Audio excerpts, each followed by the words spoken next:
வணக்கம். தாய் வீடு, ஜூலை 2024. பிரளயத்தின் நடுவே. சிறுகதை. எழுதியவர் உஷா தீபன். வாசிப்பவர் சுதா கிருஷ்ணமூர்த்தி. அப்பா, தண்ணி ஏறிக்கிட்டே இருக்கு. கீழே போய் காரை ஜாக்கி போட்டு தூக்கி நிறுத்திட்டு வந்துருவோம், இல்லைன்னா இன்ஜினுக்குள்ள தண்ணீர் போயிடும். பிரபு சொன்ன வேகத்தில் படபடப்பு தெரிந்தது. எப்படா பொழுது விடியும் என்று காத்திருந்தது போல் கூறினான் அவன். கார் வாங்கி 1 வருடம்தான் ஆகிறது. அவன் கவலை அவனுக்கு. இப்பொழுதுதான் 3 ஃப்ரீ சர்வீஸ் முடிந்திருக்கிறது. 3வது சர்வீஸ் பண்ணி கொண்டு வந்து நிறுத்தி 2 நாள் தான் ஆகிறது. மழை பிடித்து கொண்டது. புயல் பற்றிய அறிவிப்பு வந்து கொண்டேதான் இருந்தது. ஆனால் இந்த அளவுக்கு போகும் என்று யாரும் எதிர்பார்க்கவில்லை. விடாமல் ஊற்ற ஆரம்பித்ததும் தான் பயம் வந்தது. அருகில் உள்ள மேம்பாலத்தில் கொண்டு நிறுத்தியிருந்தார்கள் பலர். 100கணக்கான கார்கள் ஏற்கனவே வந்துவிட்டது என்று கூறினார்கள். பெரிய பெரிய மால்களில் ரூபாய் 1000 ஒரு நாளைக்கு வாடகை என்று அங்கு கொண்டு போயும் நிறைய பேர் விட்டிருந்தார்கள்.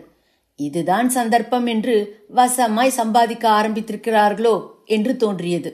வீட்டு வாசலில் சாலையோரங்களில் கார் நிறுத்தினால் அபராதம் என்று அரசு அறிவித்திருந்தது. ஆனாலும் வீட்டுக்கு ஒரு கார் என்ற விகிதத்தில் வெளியே கார்கள் நின்று கொண்டுதான் இருந்தன. ஒருவேளை இந்த பகுதியெல்லாம் அரசின் கண்களில் படவில்லையோ என்று நினைத்து கொண்டார் இவர். இப்படி பயப்படாமல் நிறுத்தியிருக்காங்களே என்று ஆச்சரியப்படுவார். இப்பொழுது தண்ணீர் ஏற ஏற அந்த கார்கள் எல்லாம் என்ன கதியாகும் என்று நினைத்த போது ஐயோ பாவமே என்று வயிற்றை கலக்கியது கருணாகரனுக்கு. என்ன ஆகுதோ ஆகட்டும் என்று விட்டுவிட்டது போல் இருந்தது. அல்லது எந்த யோசனையும் பலன் தராமல் கையை பிசைந்து கொண்டிருப்பார்களோ என்று நினைக்க முற்பட்டார். பெருநகரத்தில் காரின் தேவை அத்தியாவசியமாகி இருந்தது. உறவினர்கள் வீட்டு விசேஷங்களுக்கு என்று டாக்ஸிகளுக்கு வாடகை கொடுத்து மாளவில்லை.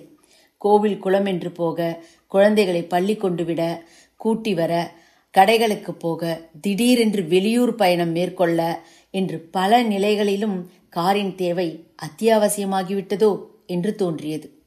அதற்கு செய்யும் செலவு முக்கியமில்லை, வசதிதான் முக்கியம் என்ற கதையாகி போனது இங்கு. ஒரு காலத்தில் ரேலே பச்சை நிற சைக்கிள் வைத்திருந்தாலே கௌரவம். பிறகு எவன் ஸ்கூட்டர் வைத்திருக்கிறானோ அது கௌரவம். இப்போது கார் வைத்திருந்தால்தான் கௌரவம் என்றாகி போயிருந்தது. காரினால் அனுபவித்த வசதிகள் அதிகமா அல்லது அதற்கு பராமரிப்பிற்காக செய்த செலவுகள் அதிகமா என்றால் 2வது தான். ஆனாலும் கார் மோகம் மக்களை விட்ட பாடில்லை. இன்றைய உலகமயமாக்கல் கற்றுக் கொடுத்த பாடங்களில் இதுவும் ஒன்று. 2 பேரும் சம்பாதிக்கிறார்கள் என்றாலும் தன் பங்கும் இருக்கட்டும் என்று ஒரு தொகையை இவரும் அந்த கார் வாங்க என்று வழங்கியிருந்தார். அப்படியானால் தான் அதில் ஏறி உட்கார்வதற்கு ஒரு அருகதை இருக்கும் என்பதும் இவரின் எண்ணமாயிருந்தது. 3 லட்சம் கொடுத்துருங்க என்று வள்ளிசாய் காயத்ரி சொன்னபோது இவர் மறுக்கவில்லை. மீதி 5ஓ 6ஓ அவர்கள் சம்பாத்தியத்தில் போட்டுக்கொள்ளட்டுமே. அந்த காரை காப்பாற்ற வேண்டியது இன்றைய தினத்தில் முக்கியமாகி போனது. கார் பார்க்கிங்கில் எந்த நேரம் தண்ணீர் நுழையுமோ என்று இருந்தது. கனமழை, மிக கனமழை, அதிமிக கனமழை என்று பிரித்து அறிவிப்பதை பார்த்தால் எது ஒன்றையும் இந்த நகரம் தாங்காது என்றுதான் தோன்றியது. முந்தைய புயலின் போது 2 வீலர் மட்டுமே இருந்தது. ஆனால் கார் பார்க்கிங் பகுதியில் வண்டி 3/4 மூழ்கி போனது. சர்வீஸுக்கு விட்டபோது இன்ஜினுக்குள்ள பாம்பு சுத்தி இருக்கு சார் என்று மெக்கானிக் சொன்னபோது அடிவயிறு கலங்கி அங்கேயே மயக்கம் போட்டுவிடும் நிலைக்கு வந்துவிட்டார் இவர். எப்படி ஓட்டி வந்தோம் என்ற கேள்விதான் அவரை அந்நிலைக்கு தள்ளியிருந்தது. சிறிது தூரம்தான், எனினும் அதுவரை அது அடங்கி கிடந்ததா அல்லது சுற்றிய பகுதியிலிருந்து எப்படி வெளியே வருவது என்று தெரியாமல் போனதா அல்லது செத்து போய்விட்டதா? சாகல சார், நல்ல வேளை உங்க அதிர்ஷ்டம். சாரப்பாம்பு சார், வெளியில இழுத்து போட்டதும் என்ன வேகங்கிறீங்க, அடிக்க முடியல, அதா அந்த பொந்துக்குள்ள போயிருச்சு என்றார் மெக்கானிக். அந்த தடவை அவன் கேட்ட கூலியை வாய் மூடி கொடுத்தார். வண்டியை இவர் எடுப்பதே இல்லை. பெருநகர சாலைகளில் வண்டிகள் பறக்கும் வேகம் பயப்படுத்தியது. தன்னால் அதன் நடுவே சமாளித்து ஜாக்கிரதையாக ஓட்ட முடியுமா என்ற ஐயமும் ஏற்பட்டது. ரோடு வரை போவது வருவது என்றுதான் வைத்துக் கொண்டார். ரோடுக்குள்ளே ஊடுருவது என்பது இல்லை. எங்கேயாவது விழுந்து அல்லது மோதி கால் கையை உடைத்து கொண்டால் பிறகு இந்த வயசுக்கு எலும்பு சேராதே. நொண்டியாய் மற்றவர்களுக்கு சிரமம் அளித்து எப்படி மீதி வாழ்க்கையை கழிப்பது? கவனம் கவனம் கவனம் என்று அவர் மூளை அவரை எச்சரித்திருந்தது. இப்பொழுதுதான் பெருமையாக கார் வேறு சேர்ந்து கொண்டிருக்கிறதே. தேவைகளை அதிகரிக்க அதிகரிக்க துன்பம்தான் போலும். ஆசைகளே துன்பத்திற்கு காரணம். எளிய வாழ்க்கையே என்றும் நிம்மதி. இருக்கிற குடிசைகளை இழந்துட்டு இந்த குடிபட எங்க ஒன்றதுன்னு அலையுது. நமக்கு நம்ம காரை எப்படி பாதுகாக்கிறது அப்படின்றதுல தான் கவனமா இருக்கும். எவ்வளவு முரண் நகைப்பாரு. பெருங்கவலையா இருக்கு. இந்த ஏழை ஜனம் எங்க போகும்? நினைத்து நினைத்து தனக்குத்தானே மனதுக்குள் நொந்து கொண்டார் கருணாகரன். பின்னால் உள்ள குடிசை பகுதி முழுக்க தண்ணீர் நிரம்பிவிட்டது. இருக்கும் பொருட்களை எல்லாம் விட்டுவிட்டு ஒரு பெரும் கூட்டம் பக்கத்தில் உள்ள பள்ளிக்கூடத்தில் ஒண்டியிருந்தது. அதையாவது திறந்து விட்டார்களே என்று இருந்தது. சின்ன பள்ளிக்கூடம்தான். மாடியிலிருந்து பார்த்தபோது அங்கு ஒண்டியிருக்கும் கூட்டத்தை பார்த்து மனம் பதை பதைத்தது. ஜேசிபி இயந்திரங்களில் எப்படி எப்படியோ பெட்டி பெட்டியாக பார்சல்களை கொண்டு வந்து இறக்கிக் கொண்டிருந்தார்கள். அரசு என்றவரை உதவிகளை வழங்கிக் கொண்டுதான் இருந்தது. வரிசை வரிசை என்கிற சத்தம் இங்கு கேட்டது. கூட்டத்தில் சாப்பாடு பொட்டணம் வாங்க ஒரே அடிபிடி. அதை ஒழுங்குபடுத்த போலீசார் எல்லாருக்கும் உண்டு எல்லாருக்கும் உண்டு என்று கத்திக்கொண்டே விநியோகித்துக் கொண்டிருந்தார்கள். கூட்டத்தில் இடுப்பில் குழந்தையை வைத்துக் கொண்டும் இடிபட்டும் மிதிப்பட்டும் சனம் பரபரத்து கொண்டிருந்தது. இதற்கிடையில் வானத்தில் ஹெலிகாப்டர் வேறு பறக்க ஆரம்பித்திருந்தது. எந்தெந்த மாடியில் ஆட்கள் அதிகமாக நின்று கையசைக்கிறார்களோ அங்கு மட்டும் பார்சல் பொட்டலங்கள் விழுவது தெரிந்தது. அவ்வளவு மழையிலும் மக்களுக்கு இந்த வேடிக்கை பார்க்கும் புத்தி போகவில்லையே என்று நினைத்தார் இவர். ஏம்பா, நாமளும் தானே அதுக்கு வந்திருக்கோம் என்றான் பிரபு. 2-3 ஹெலிகாப்டர்கள் வெவ்வேறு பகுதிகளில் பறந்து கொண்டிருந்தன. ஆனால் இவர்கள் இருக்கும் பகுதிக்கு வரவே இல்லை. இவனும் பிரபுவும் மட்டும் இங்கு நின்றார்கள். மற்றெல்லோரும் தான் அவரவர் ஊர் போயாயிற்றே. என்னதான் போடுகிறார்கள், பார்த்து விடுவோம் என்று வீச்சு வீச்சென்று கையசைத்தும் பலனே இல்லை. எட்டியே பார்க்கவில்லை இந்த பக்கம். மத்திய மந்திரி வெள்ள சேதத்தை பார்வையிட்டதாக செய்திகள் வந்தது. இடம் பத்தாம இந்த அபார்ட்மெண்ட்டுக்கு ஏதாச்சும் ஒரு கூட்டம் வந்தாலும் நாம யாரும் விரட்டக்கூடாது சொல்லிட்டேன் என்று கண்டிஷன் போட்டார் கருணாகரன். நாம மட்டும்தானேப்பா இங்க இருக்கோம், மத்த எல்லாரும் தான் கிளம்பி போயிட்டாங்களே. அந்த காலேஜ் மேடம் ஒத்தங்க மட்டும் இருக்காங்க. அவங்களுக்கும் ஏதாச்சும் உதவின்னா நாம தானே செய்யணும். ஆபத்துக்கு பாவம் இல்ல, தாராளமா செய்யலாம். சொல்லிக் கொண்டிருந்த போதே கீழே சத்தம் கேட்டது. ஒரு சனக்கூட்டம் உள்ளே நுழைந்திருந்தது. பக்கத்தில் உள்ள தேவநகர் குடும்பங்கள் என்று சொன்னார்கள். இடுப்பளவு தண்ணீரிலேயே வந்து ஒண்டியிருந்தார்கள். கார் பார்க்கிங்ல ஒரு கக்கூஸ் இருக்குல்ல, அது அவங்களுக்கு திறந்து விட்டுரு, வெளியில இருக்கிற குழாயை பயன்படுத்திக்கிட்டோம் என்றார் இவர். அப்பா, அது மழை தண்ணி. மேல் தொட்டில தண்ணி தீந்து போச்சு. மூடிய திறந்து வச்சிருக்கு, மழை தண்ணி அதுல விழட்டோன்னு. தொட்டில மழை தண்ணி கொஞ்சமாச்சும் சேர்ந்தாதான் நமக்கே தண்ணி கிடைக்கும். இன்னும் 4 நாளைக்கு மழை இருக்கும்ன்றான். மழை நின்னாலும் தெருக்குளம் வத்துற வரைக்கும் கரண்ட் வராது. நாமளும் அந்த மேடமும் சமாளிச்சு ஆகணும். கீழ்குழாய் லீவரை மாடியில மூடியாச்சு, கழுவத்தானே, மழை தண்ணியை பிடிச்சு உபயோகப்படுத்திக்குவாங்க, ஓகே என்று விட்டுவிட்டார் கருணாகரன். அதற்கு மேல் வற்புறுத்த முடியாது. காரணம், ஓடி ஆடுபவன் அவன். 2 நாளாய் உட்காராமல் சளி இருமலோடு அல்லாடி கொண்டிருக்கிறான். எல்லாவற்றிலும் அவனுக்கு உதவ முடியவில்லையே என்று இவருக்கு வருத்தம். இன்னும் வண்டிக்கு ஜாக்கி போடுவோம் என்று வேறு சொல்கிறான். தண்ணீர் ஏறும் முன் போட்டு தூக்கியாக வேண்டும். அதுவரை தண்ணீர் ஏறாமல் இருக்க வேண்டும். தண்ணீர் ஏறினால் அதில் நின்று ஜாக்கி ஏற்றும் வேலை செய்தாக வேண்டும். அது காய்ச்சலில் கொண்டு விடாமல் இருக்க வேண்டும்.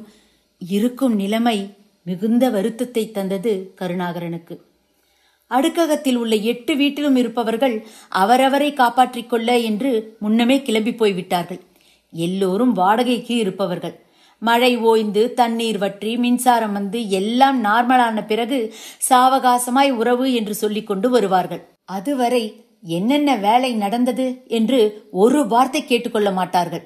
வாட்ஸ்அப் குரூப்பில் இன்னின்ன பணிக்கு இவ்வளவு இவ்வளவு என்று நீட்டி முழக்கிக் கொண்டிருப்பான் இவன். அதற்கு 1000 காரணம் கேட்பார்கள். கை காசு போட்டு செலவழித்த பணம் லேசில் வந்து சேராது. என்றைக்கானாலும் கொடுக்காமல் முடியாது. அதே நேரத்தில் கால தாமதமின்றி கொடுத்து தொலைப்போம் என்கிற அறிவும் கிடையாது. அறிவென்ன, மனசு இல்லை, அவ்வளவுதான். இத்தனையையும் ஓடி ஓடி ஒருவன் செய்திருக்கின்றானே, அவன் கைப்பணம் போட்டிருக்கிறானே, அவனுக்கு மட்டும் என்ன தலைவிதி என்கிற சிந்தனை ஒருவனுக்கும் இல்லை. வெறும் சுயநலமிகள். இதில் பராமரிப்பு செலவு மிக அதிகம் என்கிற முனகல் வேறு. பிரதி மாதமும் அவரவர்க்கான பராமரிப்பு செலவினத்தை லேசில் தருவதில்லை. மாத கடைசி வரை இழு இழு இழு என்று இழுத்து கடைசியில் மனசில்லாமல் வங்கிக் கணக்கில் தொகை மாற்றம் செய்வது. அதையும் பணம் அனுப்பியாச்சு என்று மனசோடு தகவல் தருவதில்லை. மனிதர்கள் ஏன் இப்படி அல்பமாயிருக்கிறார்கள்? வந்த பின்னால் தானே தெரிகிறது என்னென்ன பிரச்சனை எழும் என்று. இதையெல்லாம் முன் வேறு எங்கேயும் படித்து அறிய வாய்ப்பே இல்லை. அனுபவப்படத்தான் தெரிந்து கொள்வதாய் இருக்கின்றன. எல்லாவற்றுக்கும் தன்னைத்தான் நொந்து கொண்டார் கருணாகரன். அடுக்ககத்தில் வீடு வாங்கியது மகா தவறு. அதுதான் அவர் நிலை. இன்று வரை அந்த தவறுக்காக நொந்து கொண்டிருக்கிறார். வீட்டை வாடகைக்கு விட்டுட்டு நாம தனி வீடு பார்த்து போயிடுவோம்ப்பா. இந்த வாடகையை வாங்கி அங்க கொடுப்போம். கூட கொஞ்சம் சேர்த்துனாலும் வசதியா பிரச்சனை இல்லாம தனி வீடா நிம்மதியா இருக்கலாம் தானே. பையன் பிரபுவிடம் பொறுக்க மாட்டாமல் அணத்த ஆரம்பித்திருந்தார் கருணாகரன். அப்பாவின் அணத்தல் பொறுக்க மாட்டாமல் ஒரு நாள் பிரபு மிக அதிகமாய் கோபப்பட்டான். என்ன இப்படி கோபப்பட்டுட்டான் என்று இருந்தது கருணாகரனுக்கு. இப்படி அவன் மறுத்து சொல்லுவான் என்று அவர் எதிர்பார்க்கவே இல்லை. மிகுந்த வருத்தமாயிருந்தது. இங்கிருந்து கிளம்பினால் இடம் வாங்கி லோன் போட்டு வீடு கட்டி தான் நகருவேன்பா. அப்போ இதை வாடகைக்கு விட்டா போதும். வேற வாடகை வீடு பார்த்து நாம போய் இருக்கிறாப்புல எல்லாம் ஐடியா இல்ல, முடிவாய் சொல்லிவிட்டான் பிரபு. அப்போதுதான் உணர்ந்தார் கருணாகரன் தன் தவறை. பெரிய மனதோடு அவன் பெயருக்கு இந்த டபுள் பெட்ரூம் பிளாட்டை வாங்கினது தப்பு என்று. வாங்கினது கூட தப்பில்லைதான். அதை தன் பெயரிலேயே பதிவு செய்யாமல் விட்டதுதான் மாபெரும் தவறு என்று நினைத்தார். அதை செய்திருந்தால் இப்போ தான் தன் விருப்பத்தை சுதந்திரமாய் நிறைவேற்றியிருக்கலாம். யாரும் தடுக்க முடியாது.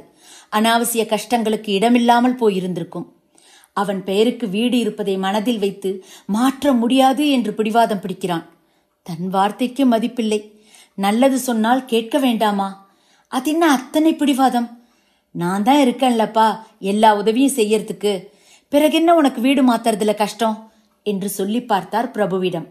அவன் அசைவதாயில்லை. சென்னைக்கு வந்த பிறகு, அதிலும் அவனுக்கு திருமணமான பிறகு அதிகாரம் தன் கையிலிருந்து போய்விட்டார் போல் உணர்ந்தார் கருணாகரன். இனிமே அவனை டா போட்டு கூப்பிடாதீங்க என்றாள் ஒரு நாள் காயத்ரி. இவருக்கு அதிசயமாயிருந்தது இது. என் பையனுக்கு என்றும் நான் தகப்பன் தானே, இதில் என்ன தப்பு? இது என் அன்பான உரிமை இல்லையா? இதை போய் தடுக்கிறாளே என்று எண்ணினார். ஆனால் இதை கேட்டுக்கொண்டிருந்த அவனும் ஒன்றும் சொல்லவில்லையே என்று நினைத்த போதுதான் டாவை நிறுத்த வேண்டும் என்று தோன்றியது அவருக்கு. கல்யாணமாகிவிட்டதால் மனைவி முன் தான் டா போட்டு அழைக்கப்படுவதை ஒருவேளை அவனே விரும்பவில்லையோ, அல்லது அந்த பெண் விரும்பவில்லையோ? சரி, விட்டுவிடுவோம் என்று நிறுத்தி கொண்டார் கருணாகரன். ஆனால் அந்த டாவில் இருந்த நெருக்கம் சற்றே விலகியது போல்தான் அவரால் உணர முடிந்தது. ஏன் அவன் பெயருக்கு எழுதினீங்க? யாராச்சும் இப்படி செய்வாங்களா? மடத்தனமால இருக்கு. காலம் எதை எப்படி மாற்றும்னு சொல்ல முடியாதுங்க. உங்களையே வெளியேற்றினாலும் போச்சு. ப்ராப்பர்ட்டிலாம் கடைசி வரை நம்ம பேர்ல தான் இருக்கணும். அப்பதான் சிதையில போய் அடங்குற வரைக்கும் மதிப்பு மரியாதையா இருக்க முடியும். உலகம் போற போக்கு தெரியாம செஞ்சிட்டீங்களே. பலரும் இப்படித்தான் சொன்னார்கள். யோசிக்க ஆரம்பித்திருந்தார் கருணாகரன். இனி கைவசம் இருப்பதையும் கைவிட்டுவிடக் கூடாது என்ற தீர்மானம் வந்தது அவருக்கு. ஆனால் தன் பையன் அப்படியெல்லாம் இருக்க மாட்டான் என்கிற நம்பிக்கையும் ஒரு பக்கமாய் இருக்கத்தான் செய்தது. ஆனால் கைபேசியில் பார்க்கும் வீடியோக்கள் அந்த நம்பிக்கையை தகர்த்து விட்டன. மருமகள் தன் மாமியாரை பிடித்து தள்ளிவிடும் ஒரு காட்சி. போய் தொலை என்ற சுடுசொற்களோடு அந்த கிழவி தடால் என்று கட்டிலிருந்து கீழே விடும் காட்சி மனதை பதைபதைக்க செய்தது. அப்பாவின் நினைவு தினத்திற்கு ஒரு முதியோர் இல்லம் சென்று பணம் கட்டியிருந்தார் கருணாகரன். அன்றைய தினம் அங்கிருக்கும் அனைவருக்கும் பாயாசம், வடை, 4 வகை காய்கறிகள், பச்சடி, கிச்சடி, இனிப்பு, பழம் இவைகளோடு விருந்து. சாப்பாட்டு இலையின் முன் அமர்ந்து அவர்கள் தன் தந்தைக்காக தியானித்ததும், தனக்கு நன்றி தெரிவித்ததும், அவர்களை ஒவ்வொருவராக நின்று தான் கவனித்ததும், பின் அவர்களோடு அமர்ந்து உண்டதும் மறக்க முடியாத நிகழ்வாயிருந்தது. மாலையில் அங்கு போய் காற்றாட அமர்ந்திருந்த பொழுது அவர்களில் பலர் வாசலையே நோக்கிக் கொண்டிருந்ததும், சாலையில் யார் வருகிறார்கள் என்று கவனித்து பார்த்ததும், மாதம் ஒரு முறை வந்து பார்த்துவிட்டு செல்லும் மகனை காணவில்லையே என்று ஏங்கிக் கிடந்ததும் இவரை மிகவும் வருத்தியது. அந்த நிலை தனக்கும் வந்துவிடக்கூடாது என்று அப்போதைக்கு மனதை திடப்படுத்திக் கொண்டார் கருணாகரன். ஆனால் காலம் யாரை எவ்வாறு எங்கு கொண்டு நிறுத்துமோ என்கிற பயமும் அவருள் இருக்கத்தான் செய்தது. சிந்தனை அறுபட்டது. பல சமயங்களில் பின்னோக்கி போய்விடுவதாக உணர்ந்தார். எதிர்காலம் எப்படி இருக்குமோ என்கிற பயம் கூடவே வந்து கொண்டிருந்தது. சென்னைக்கு வரும் முன்பான தனக்கும் தன் மனைவிக்குமான பேச்சை நினைத்து பார்த்தார். சென்னையில ஒரு வீடு வாங்குவோம், நாம அங்க போயிடுவோம், அவனுக்கு ஒரு கல்யாணத்தை பண்ணுவோம், தனி கொடுத்தனம் வைப்போம், பிறகு நாம இந்த மதுரைக்கு திரும்பி வந்துடுவோம். இதுதான் கிளம்பும் முன் உண்டான சுருக்கமான பேச்சு, ஒப்பந்தம். அக்ரிமெண்டா எழுதி கொடுக்க முடியும். புருஷன் பொண்டாட்டிக்குள்ள என்ன அக்ரிமெண்ட்? வாய் வார்த்தை தான் ஒப்பந்தம். அதற்கு மதிப்பில்லை என்றால்? அவள் இப்போது வர மறுக்கிறாள். பையனோ அமைதி காக்கிறான். நீ வேணா போயிருந்துக்கோ என்று சொல்லிவிடுவானோ என்ற சந்தேகமும் வந்தது இவருக்கு. நான் வராப்புல இல்ல, பையனோடு தான் இருப்பேன். அவன் போயிடுங்கன்னு சொல்லட்டும், கிளம்புறேன். அல்லாம நான் நகர்றாப்பல இல்ல என்றாள் அவள். அவன் அப்படி சொல்ல மாட்டான் என்கிற திடம் இருந்தது அவளிடம். ஆனால் நீயும் இருப்பா, அங்க ஏன் போற என்று ஒரு வார்த்தை வரவில்லை. போனா போய்க்கோ, ரோட்ல விழுந்து செத்தா சாவு. இதுதான் தன் கதியா? ஆரம்பம் முதலே, அதாவது படிக்கிற காலம் முதலே அவன் அம்மா கொண்டுதான். அவர்கள் இருவரும் சேர்ந்துதான் மணிக்கணக்காக பேசிக் கொண்டிருப்பார்கள். ஒன்றாய் கோவில் போவார்கள், கடைக்கு போவார்கள். அவன் ஊரில் இருந்தால் இவருக்கு வண்டி கிடைக்காது. அம்மாவை பின்னால் உட்கார்த்தி கொண்டு ஊர்வலம் வருவான். சரி, 4 நாளைக்கு தானே என்று விட்டுவிடுவார். காலேஜ் படிக்கும் போதும் பிறகு வேலைக்கு போன போதும் அப்படித்தான். ஏதாவது முக்கிய வீட்டு காரியமாய் வேண்டுமென்றால் மட்டும் அவர்களால் செய்ய முடியாததற்கு இவரை அணுகுவார்கள். மற்றபடி பேச்சு பேச்சு பேச்சு. அப்படி என்னதான் பேசுவார்களோ என்று நினைத்துக் கொள்வார் இவர். தனக்கு எதிராகவா பேசிவிடப் போகிறார்கள்? இதை ஏன் இத்தனை உன்னிப்பாக கவனிக்க வேண்டும்? பையனுக்கு அம்மா மேல் பிரியம் ஜாஸ்தி, இருந்துவிட்டு போகட்டுமே, அதனால் தனக்கென்ன பாதகம் என்று விட்டுவிட்டார் இவர். என்றைக்காவது ஒரு நாள் தன்னிடம் கொஞ்சம் அதிக நேரம் பேசிவிட்டால் கூட, போதும் போதும் இன்னைக்கு, அப்புறம் உங்க அம்மா கோவிச்சுக்க போறா என்று கிண்டல் அடிப்பார் சமயங்களில். அந்த ஒப்பந்தம் இப்போது காலாவதியாகிவிட்டது. அவருக்கும் சேர்த்துதான். ஆனால் இவருக்குத்தான் இந்த சென்னையில் இருப்பு கொள்ள மாட்டேன் என்கிறது. 2 மாதத்திற்கு ஒரு முறை ஊர் சென்று வருகிறார். அங்கு போய் அவர் ஜனங்களை பார்த்தால்தான் திருப்தி. அவர்கள் பேசுகிறார்களோ இல்லையோ, ஒரு சிறு புன்னகை, நல்லா இருக்கீங்களா என்ற ஒற்றை வார்த்தை கேள்வி, அது கூட வேண்டாமே, அவர்களை எல்லாம் கண்கொண்டு பார்த்தாலே போதுமே, மனதிற்கு புதிய உற்சாகமும் ஆரோக்கியமும் வந்துவிடுகிறது. அப்படித்தான் இவரது மீதி வாழ்க்கை ஓடிக்கொண்டிருக்கிறது. எங்கே வாழ்க்கை துவங்கும், அது எங்கே எவ்விதம் முடியும், இதுதான் பாதை, இதுதான் பயணம் என்பது யாருக்கும் தெரியாது, பாதையெல்லாம் மாறி வரும், பயணம் முடிந்துவிடும். இந்த பாடலின் கடைசி வரி அவரை ஈர்த்தது. என்று முடியுமோ இந்த பயணம் என்று அவர் மனம் ஏங்கியது. கடந்து போன காலங்களின் ஈரத்தில்தான் இப்போது தான் மீதி வாழ்க்கையை வாழ்ந்து கொண்டிருக்கிறோம் என்று நினைத்து கொண்டார் கருணாகரன். நடப்பு வாழ்க்கை அவருக்கு அத்தனை சுவாரஸ்யம் தருவதாய் இல்லை. சொல்லப்போனால் பையனின் திருமணத்திற்கு பின்பே அந்த சுவாரஸ்யம் போய்விட்டது என்று துல்லியமாய் தெரிந்தது அவருக்கு. தனி குடித்தனம் வைத்துவிட்டு நாம் நம் இடம் பெயர்ந்து விடுவோம் என்ற அவரது கோரிக்கை நிராகரிக்கப்பட்டது அவருள் பெரிய தாக்கத்தை ஏற்படுத்தியிருந்தது. அவங்கெல்லாம் ஏதாச்சும் சாப்பிட்டாங்களா என்று கீழே போய் கேட்டார் கருணாகரன். மழை தண்ணில தப்பிச்சு வர்றதே பெரும்பாடா போச்சு சாமி, எங்க சாப்பிடுறது என்று அவர்கள் துக்கமாய் சொன்னார்கள். வாங்கி வைத்திருந்த பிஸ்கட் பாக்கெட்டுகளை கொண்டு போய் கொடுத்தார். எதற்கும் இருக்கட்டும் என்று படகில் வந்தவர்கள் கொடுத்த ரொட்டி பாக்கெட்டுகளை வாங்கி வைத்திருந்தார். அவற்றையும் எடுத்து போய் நீட்டினார். பிரெட் ரோஸ்ட் பண்ணி சாப்பிடணும்னு சொன்னீங்களே என்று கேட்க, காயத்ரியின் கேள்விக்கு பதில் சொல்லாமல் இறங்கினார். ரொம்ப முக்கியம் என்று கேலியாய் அவர் மனது நினைத்தது. பால் பாக்கெட் என்று கேட்டு வெள்ளத்தில் இறங்கிய போது அடுத்தாப்புல வண்டி வரும் சார் என்று சொல்லிவிட்டு போயிருந்தார்கள். அதுபோல் அடுத்து வந்த படகில் கை நீட்டிய போது பால் பாக்கெட்டிற்கு பதிலாக பால் பவுடர் பாக்கெட்டுகளை தாராளமாக கொடுத்து விட்டு போனார்கள். அதை எடுத்துக்கொண்டு கொடுக்க கிளம்பினார். இதை கொண்டு கொடுக்க போறீங்களே, தண்ணிக்கு எங்க போவாங்க என்று காயத்ரி நினைவுபடுத்த, நம்மகிட்ட தான் 3 கேன் இருக்கே, ஒன்னா அவங்களுக்கு கொடுத்துருவோம் என்று அவர் சொல்லியது அவளுக்கு பிடிக்கவில்லை. இதை கொடுங்க, வேண்டாங்கள, தண்ணி கேன் நமக்கு வேணும் என்று அவள் தடுத்த போது அவருக்கு கோபம் வந்தது. போகட்டும் காயத்ரி, நமக்கு வாங்கிக்கிடுவோம். எதிர் கட்டடத்துல வேலை செய்யற பீகார் பசங்க கிட்ட சொல்லி நான் வாங்கிட்டு வர சொல்றேன். ஒரு அவசரத்துக்கு தான். எத்தனை குழந்தைகள் இருக்கு தெரியுமாங்க என்றார். சுட வச்சு கொடுத்தா பரவாயில்ல, வெறும் தண்ணியில கரைச்சி சாப்பிட்டாங்கன்னா வயிற்றுக்கு என்ன செய்யுமோ என்றாள் காயத்ரி. அவங்களுக்கு அதெல்லாம் ஒன்றும் செய்யாது. எல்லா கோளாறும் நமக்கு தான் வரும். நமக்கு தான் குடல் வீக்கு, அவங்களுக்கு எதுவும் ஜீரணிக்கும் என்று சொல்லிவிட்டு ஒரு கேனையும் கஷ்டப்பட்டு தூக்க கிளம்பினார். நீ இறங்குப்பா, நான் கொண்டு வந்து தரேன் என்று எழுந்தான் பிரபு. தான் அந்த கேனையும் தூக்கி கொண்டு இறங்கினால் நிச்சயம் மாடிப்படிகளில் வழுக்கி விழத்தான் செய்வோம். பின் எப்படி செய்ய துணிந்தோம் என்று எண்ணி ஒரு கணம் தன்னை தடுத்த மகனை நினைத்து கொண்டார். ஆபத்திற்கு நிச்சயம் வரத்தான் செய்வான் என்ற நம்பிக்கை வந்தது அவருக்கு. அத்தனை சுலபமாய் நம்பிக்கை இழந்துவிட தேவையில்லை தான். எப்போதுமே எந்த விஷயத்தையுமே தான் கொஞ்சம் அதீதமாய் கற்பனை செய்து கொள்வதாய் அவருக்கு தோன்றியது. போனை எடுத்து கார்ப்பரேஷனுக்கு தகவல் சொன்னார். வெகு நேரம் யாருமே எடுக்கவில்லை. ரிங்கு போய்கொண்டே இருந்தது. ஆபீஸே திறந்திருக்கிறதோ என்னவோ என்ற சந்தேகம் வந்தது. போனில் 30 பாயிண்ட் தான் மிச்சம் இருந்தது.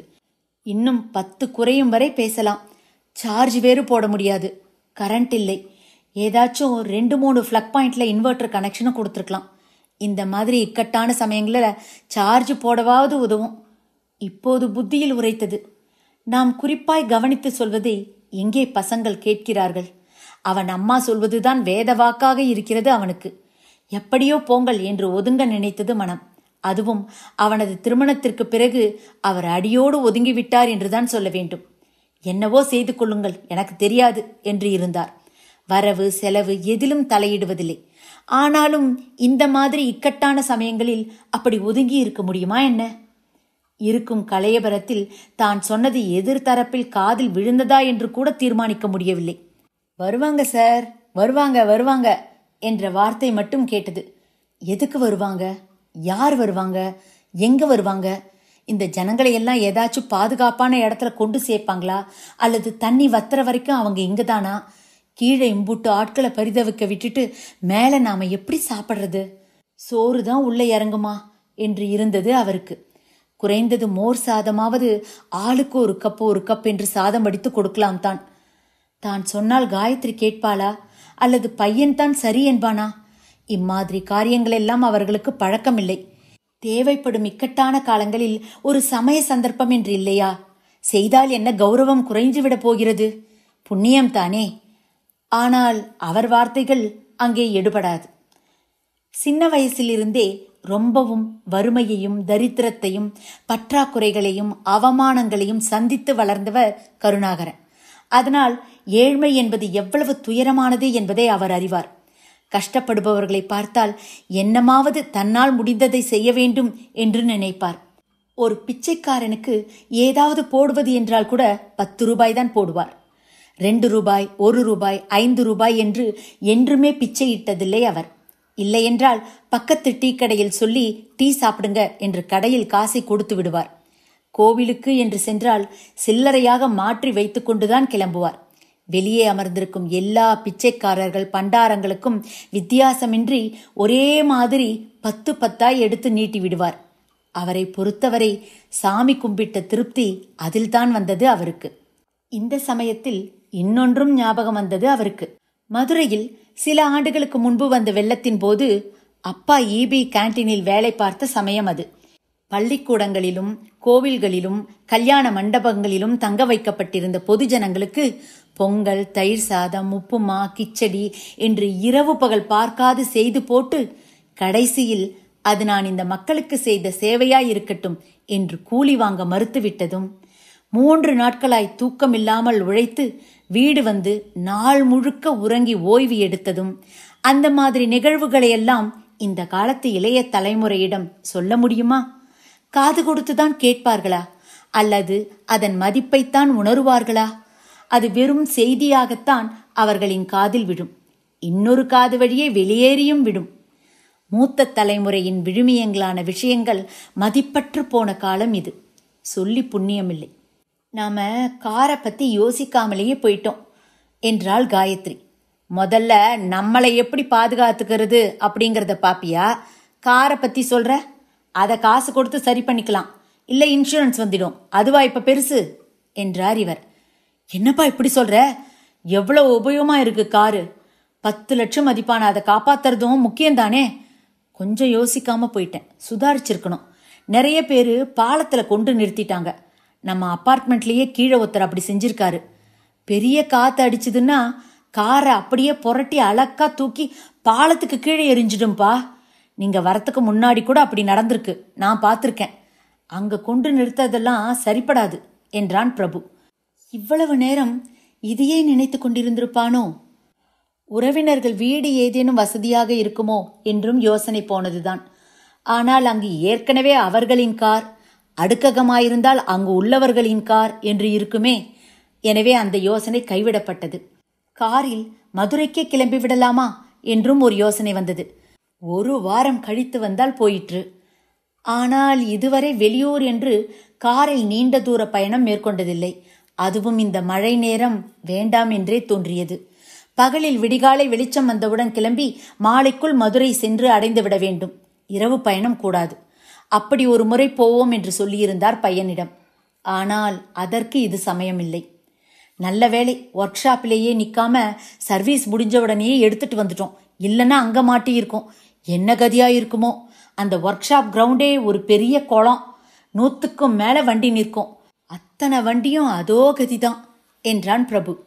இப்போதைக்கு அவன் செல்ல பிள்ளை அந்த கார் தான். இந்த அளவுக்கு சாதாரணமாக ஓட்ட கற்றுக்கொள்வான் என்று எதிர்பார்க்கவே இல்லை.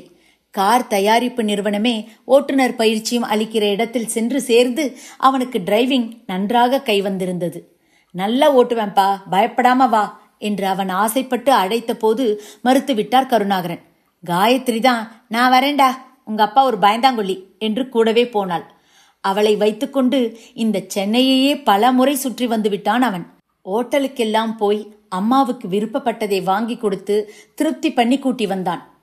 நான் வரட்டுமாடா என்று இவர்தான் வழிய கேட்டார். அப்போது இவருக்கு அவன் மேல் நம்பிக்கை வந்திருந்தது.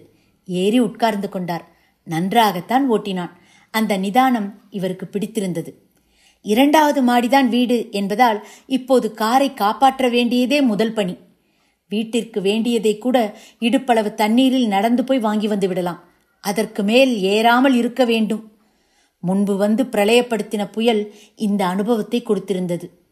ஓரளவுக்கு 3 நாளைக்கு தாங்குமாறு குடிநீர், காய்கறி என்று இருந்தது. பால்தான் பற்றாக்குறை வரும், பார்த்து கொள்ளலாம் என்று தோன்றியது. மேல் தொட்டியில் தண்ணீர் இல்லை. மூடியை திறந்து வைத்தாயிற்று. மழை நீர் இறங்கும் அளவுக்கு இறங்கட்டும் என்று. கீழே சம்பில் முதல் நாள் தான் லாரி தண்ணீர் வந்து நிரப்பியிருந்தது. இப்போது கார் பார்க்கிங்கில் தண்ணீர் ஏறினால் அந்த சாக்கடை தண்ணீரும் அப்படியே மூடி வழியே சம்பில் இறங்கிவிடும். அத்தனையும் பாழ். அந்த நீரை பிறகு பயன்படுத்தவே முடியாது. மோட்டார் கொண்டு வந்து இறைத்து வெளியேற்ற வேண்டும். சம்பை சுத்தம் செய்து புது லாரி தண்ணீர் ஏற்ற வேண்டும். நினைக்க நினைக்க கருணாகரனுக்கு வயிற்றை கலக்கியது. தெரியாத்தனமா, ஏன் முட்டாள்தனமானே சொல்லலாம். சென்னையில அடுக்கக வீடு வாங்கினது பயங்கர தப்பு. அதுலயும் இந்த மாதிரி ஏரியாவில் வாங்கினது படு மடத்தனம் என்று நினைத்து கொண்டு மனதுக்குள்ளேயே அழுதார் கருணாகரன். அங்க தண்ணி தேங்கும்னு சொல்லுவாங்க, பார்த்து வாங்கு என்றார்கள். தண்ணீர் தேங்கிறத பார்த்து வாங்கு என்று சொன்னார்களோ என்று நினைத்து அத்தனை சோகத்திலும் சிரிப்பு வந்தது இவருக்கு. அப்படி பார்த்தால் இன்று உறவினர்கள் இருக்கும் பகுதிகளும் வெள்ளக்காடாய்த்தான் கிடக்கிறது. அதில் நமக்கு ஒரு சமாதானம் என்று சொல்லலாமா? மனிதனுக்கு தான் கஷ்டப்படுவதை விட அடுத்தவன் சுகமாயிருந்து விடுவானோ என்பதில் அக்கறை அதிகம். அப்படி பார்த்தால் அந்த இடத்தில் தண்ணீர் தேங்கும், வாங்காதே, வேறு இடம் பார் என்று யாருமே உறுதியாய் சொல்லவில்லையே. 2-3 நாள் தண்ணீர் சேரும் சார், பிறகு வத்திடும், அப்படி ஒன்றும் பயப்பட வேண்டியதில்லை.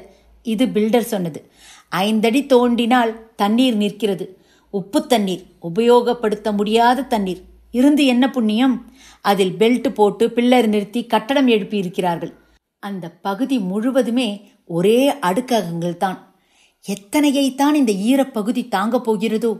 பூமி மாதா எவ்வளவுதான் பொறுப்பாளோ? சிவனே என்று ஊரிலே இருந்திருக்கலாமோ என்கிற அளவுக்கு கற்பனை போனது கருணாகரனுக்கு. வலிய வந்து சென்னையில் மாட்டிக்கொண்டோமே என்று நினைக்க ஆரம்பித்தார். சென்னை அவருக்குள் ஒட்டாமல் போனதற்கு இதுவே பிரதான காரணமாய் தோன்றியது. வெளியே மழை விடாது பெய்து கொண்டிருந்தது. குழாய்களை திறந்து விட்டது போல் தண்ணீர் தொடர்ச்சியாக இறங்கிக் கொண்டிருந்தது. மழை பெய்தல் என்பது வேறு, பொழிதல் என்பது வேறு என்று அந்த நேரம் கருணாகரனுக்கு தோன்றியது. இரவு பூராவும் நிற்காமல் பெய்த மழை. காலையில் சாலையை அடைத்து குப்பை கூலங்களுடன் பொதக் பொதக் என்று பக்கத்து வீட்டு சுவர்களில் மோதி தண்ணீர் வெளியேற வழியில்லாமல் அலம்பிக் கொண்டிருந்த காட்சி மனதுக்குள் பயத்தை ஏற்படுத்தியது. கார் பார்க்கிங்குள்ள வந்துருச்சா தண்ணி என்றார் கருணாகரன். அவ்வளவு உயரத்திற்கு வராது என்ற எண்ணம் இருந்தது அவருக்கு. 8 சறுக்கு தடுப்புகளோடு சாலையில் இருந்து உயரமாய்த்தான் கார் பார்க்கிங் பகுதி இருந்தது. அந்த பகுதிகளில் உள்ள மற்ற அடுக்ககங்களில் இருக்கும் உயரத்தை காட்டிலும் கூடுதல்தான் என்று வெளியே நடைப்பயிற்சிக்கு செல்லும் சமயங்களில் ஒவ்வொன்றாக பார்த்து பார்த்து ஆறுதல் பட்டிருக்கிறார் கருணாகரன். ஆனாலும் இந்த முறை பெய்யும் மழை மிகவும் பயப்படுத்தியது. முதல் நாள் காலையில் ஆரம்பித்த மழை விடாது பெய்து கொண்டிருக்கிறது. முன்ஜாக்கிரதையாக உடனுக்குடனே மின்சாரத்தை துண்டித்து விட்டார்கள். இருக்கும் இன்வெர்ட்டர் எத்தனை நாளைக்கு வரும்? அதிகபட்சம் 2 நாள். பிறகு அதுவும் கண்ணை மூடிக்கொள்ளும். அதற்குள் மழை நிற்குமா? மழை நின்று என்ன பயன்? தேங்கியுள்ள தண்ணீர் அனைத்தும் வடிந்தாக வேண்டுமே. பகல்ல லைட் போடாதீங்கப்பா, உங்க ரூம்ல ஒரு ஃபேன் மட்டும் ஓடட்டும், அதுவும் தேவைன்னாதான். அணைச்சி வச்சிங்கன்னா ராத்திரி தூங்குற போது உதவும். எங்களுக்கு ஃபேன் வேண்டாம், இப்பவே குளிர் வந்தாச்சு, தாங்க முடியல. சொல்வதை சொல்லி வைப்போம் என்று ஓதிவிட்டார் கருணாகரன். சாதாரண சமயங்களில் ஆளில்லாத இடத்தில் ஓடி ஓடி சென்று ஃபேனை அணைப்பார். கரண்ட் என்ன ஓசிலியா கொடுக்கறான்? இடத்த விட்டு எந்திரிச்சா ஃபேனை அணைங்கப்பா என்று பொத்தாம் பொதுவாய்த்தான் சொன்னார். ஆனால் அதுவே சண்டையாகி விடுமோ என்று பயமாயிருந்தது. பாத்ரூம் போன வந்துட மாட்டேனா, அதுக்குள்ளேயே அணைக்கணுமா என்று காயத்ரியே கூறுகிறாள். இப்படி தினமும் பாத்ரூம் போக, அடுப்படி போக, துணி உலர்த்த போக, எடுக்க போக என்று நகரும் போதெல்லாம் அணைக்காமல் போனால் கரண்ட் வீணாகி மாதம் கூடி கூடி யூனிட் அதிகரிக்காதா? 2 மாசத்திற்கு ஒரு முறைதான் பில். ரேட்டை ஏற்றிவிட என்றே ஏற்பட்ட கணக்கு. ஈபியில் வைத்திருக்கும் ஸ்லாபில் தொகை எங்கோ கொண்டு நிறுத்தியது. இவ்வளவு மின்கட்டணமெல்லாம் நம்மள மாதிரி சாதாரண ஆட்கள் வீட்டில் வர்றது நியாயமா? பொறுப்பில்லாம செயல்பட்டா அப்படிதான் எகிரும். தேவைக்கு போட்டுக்க வேண்டிதான், ஆனா விரயம் பண்ணக்கூடாது. அதை நிறுத்தினாலே பாதி கட்டணம் குறையும். சொல்லி பார்த்தார். சங்கடமாய்த்தான் நினைத்தார்கள். இன்னும் கொஞ்சம் போனால் பெரிய தொல்லையா போச்சே இவரால என்று சொன்னாலும் சொல்வார்கள். வயதான காலத்தில் வாயை அடக்கித்தான் வாழ்ந்தாக வேண்டும் போலிருக்கிறது. அப்படி பார்த்தால் கீழே கார் பார்க்கிங் லைட்டுகள் பகபகவென்று எரிந்து கொண்டிருக்கின்றன. வண்டிகளும் கார்களும் நிற்கின்றன. 2 வீலரில் பெட்ரோல் திருடு போகிறது. 2 வீலர் காணாமல் போகிறது. வெளிச்சம் இருந்தாலாவது திருட வருபவனுக்கு ஒரு பயம் இருக்கும், தயக்கம் ஏற்படும். கார் பார்க்கிங் ஏரியாவிற்கு கமர்ஷியல் ரேட் போடுகிறார்கள். 400 500 என்று வந்தது இப்போது 4000 தாண்டி வருகிறது. எல்லாமும் சொல்லித்தானே, தகவல் அறிஞ்சுதானே வாடகைக்கு வராங்க. அப்புறம் இப்போ மெயின்டெனன்ஸ் சார்ஜ் கொடுக்க அழுதா? ஒருத்தனே கை காசு போட்டுட்டு இருக்க முடியுமா? 10 தேதிக்குள்ளையாவது கொடுக்கணும்ல. மாச கடைசி வரை இழுத்தா என்ன அர்த்தம்? புலம்பிக் கொண்டே இருந்தான் பிரபு. 3 மாதத்திற்கு ஒரு முறை பராமரிப்பினை சுழற்சி முறையில் ஒவ்வொரு வீட்டுக்காரர் பார்த்தாக வேண்டும் என்பது பேச்சு. வெறும் பேச்சுதான், அக்ரிமெண்ட்லாம் கிடையாது. வெறும் 8 வீடு, இதற்கு ஒப்பந்தம் ஒரு கேடா என்று விட்டாயிற்று. எல்லாமும் வாய் வார்த்தையில் தான் ஓடிக்கொண்டிருக்கிறது. அதனால என்னால முடியாது, உன்னால முடியாது என்று ஆளாளுக்கு மறுக்கிறார்கள். வேறு வழியின்றி பிரபுவே பொறுமையோடு இழுத்துச் செல்கிறான். நீயும் முடியாதுன்னு படுத்துக்கோ, இல்ல 1 வாரம் லீவை போடு, மதுரை போயிடுவோம், யாரோ பாத்துக்கிறாங்க, இவ்வளவு எதுக்கு? வீடை வாடகைக்கு விட்டுட்டு கிளம்புன்னா கேட்க மாட்டேங்கிறேன். எல்லா கஷ்டங்களுக்கும் அது ஒண்ணுதான் தீர்வு. அப்பா சொல்றதை கேளுப்பா என்று மன்றாடினார் கருணாகரன். அது மட்டும் அவனுக்கு ஏனோ மனசாகவில்லை. வாங்கிய இந்த வீட்டில் எவ்வளவோ அழகுபடுத்தி இருக்கிறான். மேலே ஃபால் சீலிங் போட்டு குளிர்ச்சியாக்கி இருக்கிறான். டிசைனாக விளக்கு போட்டிருக்கிறான். அங்கங்கே பார்த்து பார்த்து சொல்லி ஷெல்ஃப் வைக்க செய்து அதை கண்ணாடி கதவுகள் கொண்டு மூடி, அத்தனையும் நாம் அனுபவிப்பதற்காக செய்தது. அடுத்தவனுக்கு கொடுத்துட்டு போகவா? ஒரு 10 வருஷமாச்சும் அனுபவிக்க வேண்டாமா? அப்புறம் சொந்த வீடுங்கிறதுக்கு என்னதான் அர்த்தம்? ஆஃபீஸுக்கும் பக்கமா இருக்கு, அதுவே பெரிய வசதி. நகரத்துக்குள்ள போய் வர எலக்ட்ரிக் ட்ரெயின் வசதி, பஸ் வசதி, பக்காவான ஏரியா. தள்ளி இருக்கிறவங்க கிட்டலாம் கேட்டு பார்த்தாதான் இந்த ஏரியாவோட அருமை தெரிய வரும் என்று சொல்லி வாயை அடக்கினான். கருமேகங்கள் அடர்ந்திருக்க பட்ட பகலில் எங்கும் இருள். ஜன்னல் வழியே துளி வெளிச்சமில்லை. திறந்து வைக்கவும் வழியில்லை. பிறகு லைட்டை போடாதே என்றால் எப்படி? இருட்டுக்குள் எப்படி புழங்குவது? ஆகையால் ஓரளவுக்கு மேல் எதுவும் சொல்ல முடியாத நிலையில் இருந்தது. ஐயோ, உங்க அப்பா என்ன ஓடி ஓடி வந்து லைட்டை அணைச்சிட்டு போறாரு. போட்டவங்களுக்கு தெரியாதா அதை எப்ப அணைக்கணும்னு? காரியம் முடிகிற வரைக்கும் அந்த ரூமுக்கும் இந்த ரூமுக்கும் என போக தானே வேண்டி இருக்கும். உடனே படக்கு படக்குன்னு லைட்டை அணைச்சு போட முடியுமா? பல்பு ஃபியூஸ் ஆயிடாது சும்மா அணைச்சு போட்டா? குழந்தை வேற தூங்குறான்ல, அங்கேயும் வந்து அணைச்சிட்டு போறாரு. கொஞ்சம் சொல்லுங்க அவர்கிட்ட. பிரீத்தி சொல்வதை கேட்டுக்கொண்டே அமைதி காத்தான் பிரபு. பையன் தூங்கும் இடத்திலுமா வந்து அணைப்பார்? அந்த அறிவு கூட அவருக்கு இல்லையா? என்ன வேண்டாத பேச்சு இது? மனதிற்குள் நினைத்து கொண்டான் பிரபு. எதிர் வீடுகளில் 1-2 வெளிச்சம் தெரிந்தது. அவர்களுக்கு மட்டும் எங்கிருந்து எரிகிறது? இன்னுமா இன்வெர்டர் தீரவில்லை? அந்த வெளிச்சம் வீதியில் நிறைந்திருக்கும் தண்ணீரிலும் பளிச்சிட்டது. அப்பாடி, எவ்வளவு குப்பைகள்! அங்கங்கே கொத்து கொத்தாக நகர இடமின்றி தேங்கி கிடக்கின்றனவே. மழைநீர் வடிகாலுக்கு போட்டிருக்கும் துளைகளில் போய் அடைத்துக் கொள்கிறது. அந்த வடிகாலுக்கு தண்ணீர் இறங்க மறுக்கிறது. யார் போய் எடுத்து விடுவது? குப்பையை விலக்கினால் தொபதொபவென்று தேங்கியிருக்கும் தண்ணீர் இறங்க வாய்ப்புண்டு. ஆனால் இந்த மழையில் எவன் போய் பொந்தில் கையை விடுவான்? அவனும் மனுஷன்தானே. ஏதேனும் விஷ ஜந்துக்கள் கடித்து வைத்தால், ஆரோக்கியமற்று போனால், வியாதி வந்தால்? மக்கும் குப்பை மக்கா குப்பை பிரித்து போட்டால் நலமாகும் என்று பாடிக்கொண்டே வரும் கார்ப்பரேஷன் குப்பை வண்டி வர குறைந்தது 1 வாரமாவது ஆகும். அந்த பேட்டரி வண்டி என்ன கதியாயிருக்கிறதோ? நிச்சயம் ரிப்பேர் ஆகியிருக்கும். குப்பையை சேர்த்து சேர்த்து வச்சிங்கன்னா உங்களுக்கு தான் வியாதி வரும். எத்தனை வாட்டி தான் சொல்றது என்று அறிவுரையாக ஒலிபெருக்கியில் வரும் குரல் கேட்டு 4 நாட்கள் ஆயிற்று. அவனோடு அங்கங்கே வீடுகளில் எப்போதும் பிரச்சனைதான். யாராவது மக்கும் குப்பை மக்கா குப்பை என்று பிரித்து போட்டால்தானே. நான் அப்படித்தான் போடுவேன், நீதான் பிரிச்சுக்கணும் என்பது போல அந்தந்த வீடுகளில் நடந்து கொள்வது இவர்கள் எல்லாம் படித்தவர்கள் தானா என்ற நினைப்பை இவருக்கு ஏற்படுத்தி இருக்கிறது. மஞ்சள் நிற பெட்டி மக்கா குப்பை, நீல நிற பெட்டி மக்கும் குப்பை என்று வகுத்து சொல்லியும் பின்பற்றவில்லை எனில் நம் மக்களை எப்படித்தான் திருத்துவது? அவனோடு ஏற்பட்ட ஒரு நீண்ட அனுபவம் இவருக்குள் நினைவுகளாய் ஓடியது. அதற்கு பின்னால் தான் அந்த ஆள் இவருக்கு நண்பனானான். குப்பை வண்டிக்காரன் எல்லாம் உங்களுக்கு ஃப்ரெண்டா? வெளியில சொல்லிக்காதீங்க, சிரிக்க போறாங்க என்றாள் காயத்ரி. ஏன், அவன் மனுஷன் இல்லையா? உழைச்சித்தானே பிழைக்கிறான். திருடல, கொள்ளையடிக்கலையே. நம்ம ஆரோக்கியத்தை பாதுகாக்கிறான் அவன். தெருவை சுத்தமா வைக்க அவன் இல்லாட்டி முடிவுல நாரி போகுமாக்கும். எந்த மனுஷனையும் கேவலமா நினைக்காத. திருடக்கூடாது, பிச்சை எடுக்கக்கூடாது. இது 2ம் தான் கேவலமான பிழைப்பு. மற்ற எல்லாமே மதிப்பானதுதான். எவ்வளவு கஷ்டமான வேலை! தினசரி தவறாமல் வர்றானே, ஒரு நாள் ஆப்சண்ட் ஆனதுண்டா? அவனை நினைத்து பெருமைப்பட்டார் கருணாகரன். லஞ்ச லாவண்யமும் கொள்ளையும் அபகரிப்பும் அதிகரித்து கிடக்கிற இந்த நாட்டில் இம்மாதிரி இன்னும் கஷ்டப்பட்டு உழைக்கவும், சராசரியான அதற்கும் கீழான வகையில் வாழ்க்கையை வறுமையோடு ஓட்டவும், நேர்மையான ஜீவனம் பண்ணவும் இன்னும் பெருவாரியான மக்கள் இருக்கிறார்களே. அவர்களால் தானே நியாயமும் தர்மமும் காப்பாற்றப்படுகிறது. சொல்லப்போனால் மழையே அவர்களுக்காகத்தான் பெய்கிறதோ என்னவோ. 4 நாளாய் கண்ணில் படாத அந்த குப்பை அள்ளும் பணியாளர்களை நினைத்து பாவம், அவர்கள் பாடுகளெல்லாம் எவ்வாறு ஆனதோ இந்த பேய் மழையில் என்று மனசுக்குள் வருத்தம் கொள்ளலானார் கருணாகரன். மாடியில செங்கல் இருக்குப்பா, அடுக்கி வச்சிருக்கேன். கிரகப்பிரவேசத்தின் போது காசு கொடுத்து வாங்கினமே கணபதி பூஜைக்கு, அதை பாதுகாத்து வச்சிருக்கேன், அதை எடுத்துக்கலாம் என்றார் கருணாகரன். பிரபு தயங்குவது போல் இருந்தது. என்ன பேசாம இருக்க என்றார். ஒண்ணுமில்லப்பா, அது தாங்குமான்னு யோசிக்கிறேன். பழைய செங்கலாச்சே, இத்தனை வருஷம் மழையிலையும் காத்துலையும் கிடந்திருக்குமேன்னு இழுத்தான் பிரபு. அட, ஒன்றும் ஆகாதுப்பா.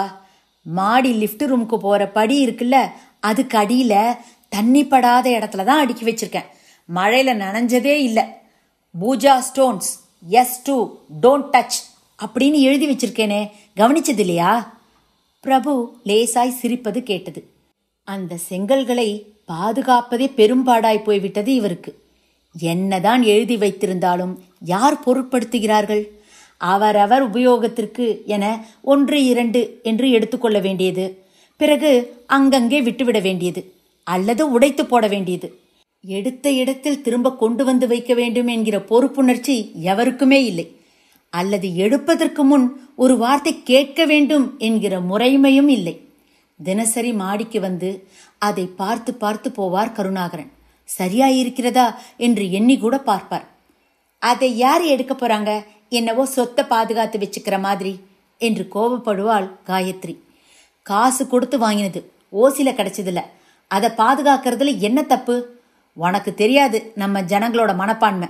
ஃப்ரீயா கிடைக்குதுன்னா, கேட்பார் இல்லாம கிடக்குதுன்னா யார் வேணும்னாலும் எப்படி வேணும்னாலும் எடுத்து தன்னிச்சையா உபயோகப்படுத்திப்பாங்க. எடுக்கிற போது இருக்கிற அக்கறை திரும்ப கொண்டு வந்து வைக்கிறதுல நிச்சயம் இருக்காது என்பார் இவர் பதிலுக்கு. நம்ம வீட்லயே எல்லாமும் அப்படித்தானே கிடக்கு. எந்த பொருள் வச்ச இடத்துல வச்ச மேனிக்கே இருக்கு. எடுக்கிறது ஒரு இடம், திரும்ப கொண்டு வைக்கிறது இன்னொரு இடம். நீ வச்ச இடத்துல நீ தேடுவ, அது இருக்காது. வேற எங்கேயாவது கூட்டத்தோட கூட்டமா கிடக்கும். தேடி எடுக்க பொறுமை இருக்காது. கேட்டாலும் எடுத்து கொடுக்க மாட்டாங்க, கோவப்படுவாங்க, முடகுவாங்க, எரிச்சல் படுவாங்க. சின்ன சின்ன விஷயங்கள் தான்னாலும் இங்க படிகிற பழக்கங்கள் தானே வேலை பார்க்குற ஆஃபீஸ்லயும் வரும். அங்கெல்லாம் இவங்களை எப்படி பொறுத்துக்கிறாங்களோ. வீட்டில் பொறுப்பா ஒவ்வொரு சின்ன விஷயத்துக்கும் பழகியிருந்தா தானே வெளியிலையும் அது வரும். இல்லைன்னா கெட்ட பெயர் தான் என்று அங்கலாய்த்தார் கருணாகரன். ஆமா, வச்சதெல்லாம் வச்ச இடத்துலயே இருக்கணும்னா அது வீடு இல்ல, மியூசியம் என்பாள் காயத்ரி. காயத்ரி அவர்கள் சார்பாக இந்த பதிலை சொல்கிறாளோ என்று தோன்றியது. மூத்த தலைமுறையான அவளது பேச்சு அவளுக்கே பொருத்தமாயில்லை என்பது அவளுக்கு தெரிய வேண்டாமா? பையனையும் மருமகளையும் தன்னை கட்டி பேசி அரவணைக்கிறாளாம். நல்லது, கொஞ்சம் உஷ்ணமாய்த்தான் வரும்.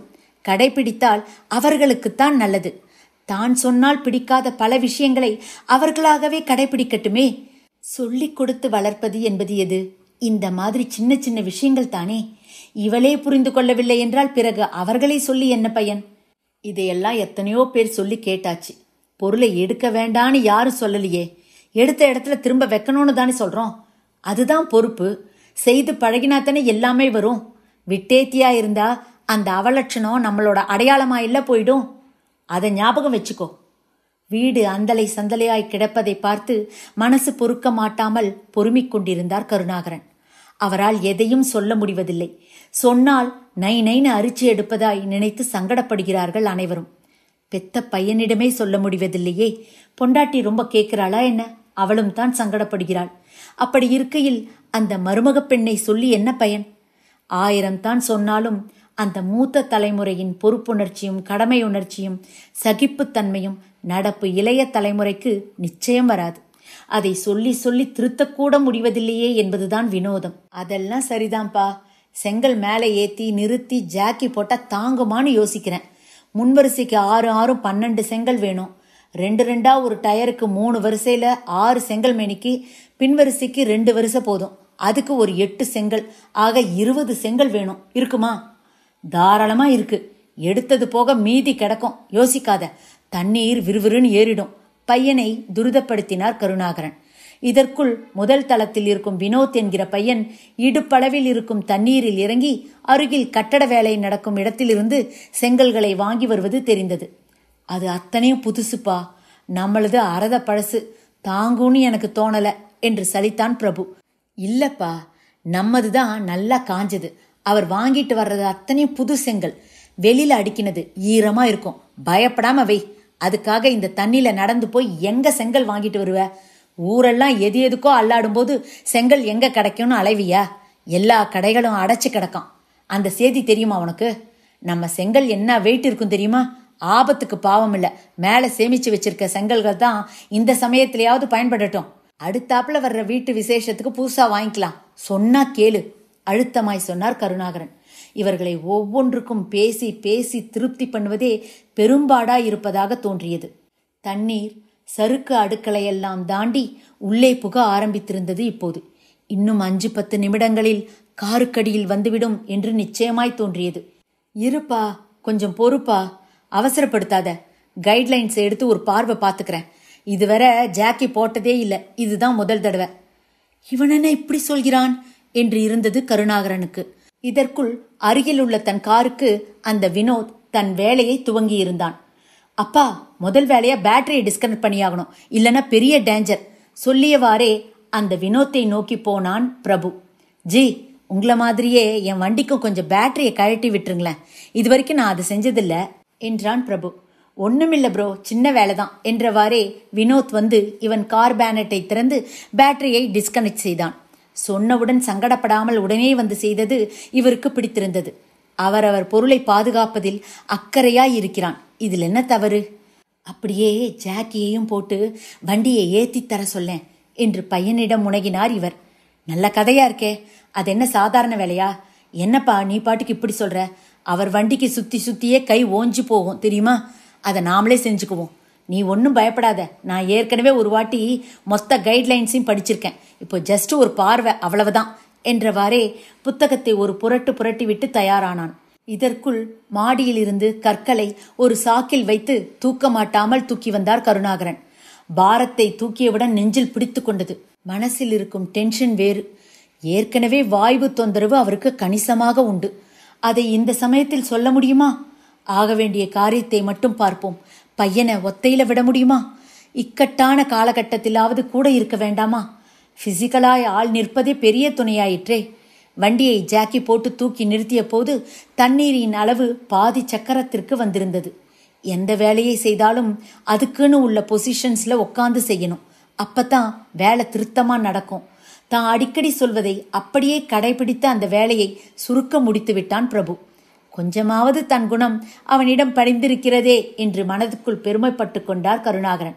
உட்கார்ந்து செய்ததில் இடுப்பு வரை ஈரம் சொட்ட சொட்ட நின்றான். இள வயசு தாங்குது என்று நினைத்து கொண்டார் இவர். நல்ல வேலைப்பா, முன்பக்கம் 3 வருஷம் வச்சு ஏத்திட்டோம். இன்ஜின் வரைக்கும் தண்ணி ஏறாதுன்னு நினைக்கிறேன். அப்படியே ஏறினாலும் என்ன செய்ய போறோம்? கொண்டு போய் கம்பெனி ஒர்க் ஷாப்ல விட வேண்டியதுதான். இன்சூரன்ஸ் நாம எதிர்பார்க்கறது கிடைக்கும்னு தோணல. கிடைச்ச வரைக்கும் லாபம், அவ்வளவுதான். ஓகே, காரை இப்போதைக்கு சேஃப்டி பண்ணியாச்சு. அடுத்தாப்புல பிரீத்தியையும் குழந்தையும் கொண்டு அவங்க வீட்டில் விடுற வழியப்பார், அதுதான் பாதுகாப்பு. ஏன்பா இப்படி சொல்ற? புரியாமல் கேட்டான் பிரபு. வீட்டில் தண்ணி இல்லை, கரண்ட் இல்லை, ஏதாச்சும் வாங்கணும்னா நீ தான் ஒவ்வொன்றுக்கும் வெளியில ஓடணும். என்னைக்கு தண்ணி இறங்கும் கரண்ட் வரும்னு தெரியாது. மழை வேற நிற்காம பெய்துட்டே இருக்கு, ரோட்ல தண்ணி ஏறிக்கிட்டே இருக்கு. இப்போ கொஞ்சம் வானம் வெறிச்சுன்னு இருக்கும் போதே கொண்டு அவங்க வீட்டில் விட்டுட்டேன்னா தான் நமக்கு சேஃப்டி. அங்கே அவங்க வீட்டுக்கு முன்னாடி தண்ணி தேங்கலை. இங்கே எல்லாமும் செட்ரைட் ஆகிற வரைக்கும் அங்கே இருக்கலாமே. நான் பேசுகிறேன் சம்பந்திக்கிட்ட. பிரீத்தி அப்பா அப்போவே டயல் பண்ண மாதிரி இருந்தது. நமக்கு தான் சரியா லைன் கிடைக்கல. ஏதாச்சும் சொல்றதுக்காக தான் பேசியிருப்பார். அது இதா தான் இருக்கும். நான் சொல்றதை செய். குழந்தைய தலைக்கு மேலே கழுத்தில் தூக்கி உக்காத்திக்கோ. முன்பக்கமா அவன் தொடையில கை வச்சு ஆடாம பிடிச்சுக்கோ. அவளையும் கூட்டிக்கோ. நடைய கட்டு. இருக்கிற சுமைகளை நான் தூக்கிக்கிட்டு பின்னாடியே வரேன். ஓகேப்பா, ஓகே, கரெக்ட். ஆனா நீ வர வேண்டாம், நாங்களே போய்க்கிறோம். எப்படி போவ? 3-4 பைய பிரீத்தியே தூக்க முடியுமா? நான் 2 தூக்கிட்டு வந்து ரோட்ல தரேன். அங்க ஆட்டோ பிடிச்சு போகட்டும், இல்லைன்னா வீடு வர கொண்டு விட்டுட்டு வா. இல்லப்பா, அவ தம்பி பாலு வரேன் இருக்கான். அநேகமா மெயின் ரோடு ஆரம்பத்துல நிப்பான். அவன் தன் வண்டியில கூட்டிட்டு போயிடுவான். ஓ, ஏற்கனவே பேசியாச்சா? பலே, பிளான் பண்ணி தான் எல்லாம் செய்றீங்க போல் இருக்கு. ஓகே, பிரச்சனை இல்லாம வண்டி ஓடினா சரி. எனக்கு தேவை அதுதான். வீட்டில் அனாவசிய சண்டை சச்சரவு கூடாது, அவ்வளவுதான். பேசி முடித்த பிறகுதான் கூட கொஞ்சம் பேசிவிட்டது உரைத்தது கருணாகரனுக்கு. அவர்கள் 2 பேரும் அடிக்கடி போடும் சண்டை அவரை அப்படி நினைக்க வைத்திருக்கிறது.